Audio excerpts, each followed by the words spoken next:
Hi, it's Tara Whitney.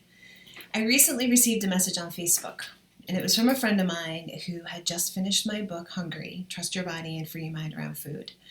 And she shared, "Thank you so much for letting me know that I don't need to fight food for the rest of my life." And I sat with her feedback and what she shared with me for a little while. And I considered this idea of fighting and what we do in our relationship with food, and how do we know, the question came up in my mind, or like, how do we know if we're fighting ourselves around food? And so I thought I would turn that back to you and offer you some awareness, because I think awareness is a really powerful tool to have. And I'd like to offer you up 3 questions for you to ask yourself. So before I get into the questions, I first want to talk to you a little bit about fighting.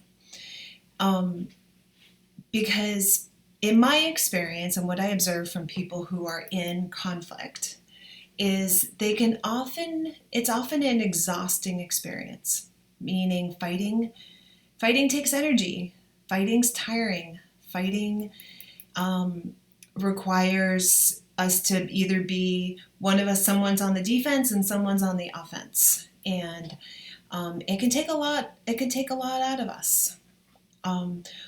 What I've noticed around some things is that when you stop fighting, then you can really feel how much burden that conflict was. So, meaning when you're kind of in that struggle, when you're in that fighting or in that conflict, you don't recognize how exhausting it is until you've stopped fighting. And creating some awareness around whether there's this conflict or not, I think, is a really important thing to do. So let's do that. So the first question I have for you to consider is, how many hours a day do you spend thinking about food? So from the minute you wake up to the minute you go to bed, consider for yourself, how often is food on your mind? You could be planning a meal. You could have just finished a meal and maybe worried or reconsidered that meal. You could have just had a meal and thought, okay, now my next meal will be like this. Or you could just constantly just have this awareness of food all around you. So consider, how often are you thinking about food on a day-to-day basis? The second question is, how relaxed do you feel around food? And that's all kinds of food.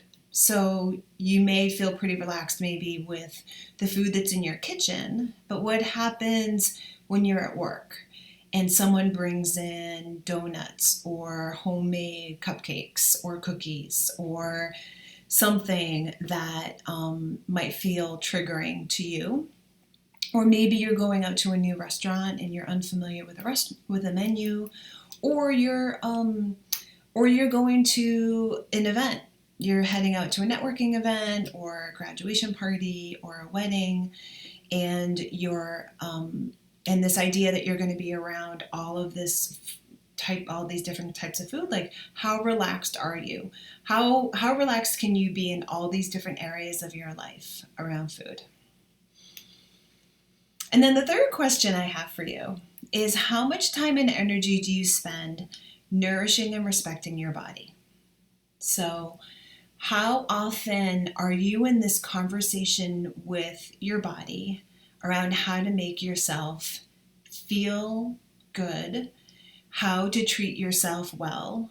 How often are you listening to your body signals? Not just when you're hungry or when you're full. And that's certainly a part of body respect. That's certainly a part of honoring your body. But also when there's other signals that your body's sharing.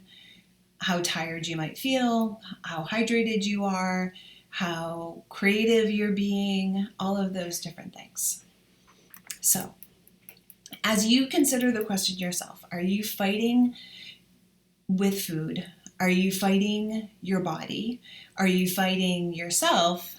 Consider these three questions. How many hours a day are you spending thinking about food?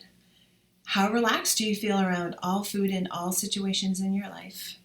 And how much time and energy are you spending nourishing and respecting your body? I think those will offer you some insight around your own relationship with food that I hope will be very powerful for you. And I'd love for you to share with me if there's any insights for yourself, or if these questions, or maybe you have your own questions around that you're asking yourself around your relationship with food. But I'd love to hear them, and feel free to share them with me. Take care.